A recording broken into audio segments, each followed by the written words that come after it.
Hi friends, చూస్తురా ఇదైతే మా పత్తి చూస్తురుగా అండి.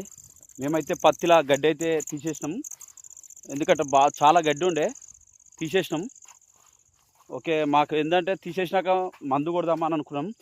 మందు కొడదామన్న వరకు అలా వర్షాలు లేక ఒక వారం నుంచి చాలా ఇబ్బంది అవుతుంది. ఒక చిన్న మామూలుగా డల్ అని పడితే మందు కొడదామని అనుకున్నా.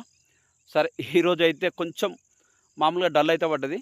సరే, రేపు మందు కొడదామని అయితే నేను రెడీ అయిపోయినా. రేపు చిన్నగా ఉన్న చెట్లకు అయితే కొంచెం, ఎందుకంటే మామూలుగా ఫస్ట్ నుంచి అయితే మందు కొట్టలే, ఇప్పుడు మందు స్టార్ట్ చేస్తున్నా. రేపు మందు కొట్టినామనుకో ఆ చెట్లు జర మంచిగా పురుగు పోతుంది అని చూస్తా. పురుగు పోతుంది కదా, దానివల్ల అయితే చెట్టు అనేది గ్రోత్ వచ్చి మీదికి చెట్టు తొందరగా పెరుగుతూ ఉంటుంది. ఓకేనా ఫ్రెండ్స్, మా పత్తి చేను ఇది చూస్తారా ఫ్రెండ్స్.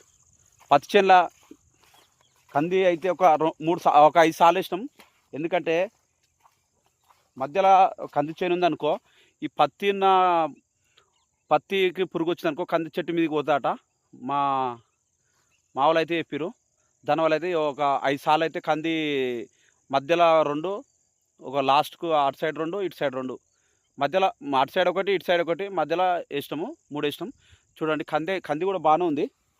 చూస్తారా ఫ్రెండ్స్, కంది అయితే మంచిగా ఉంది. ఇది మా చేను.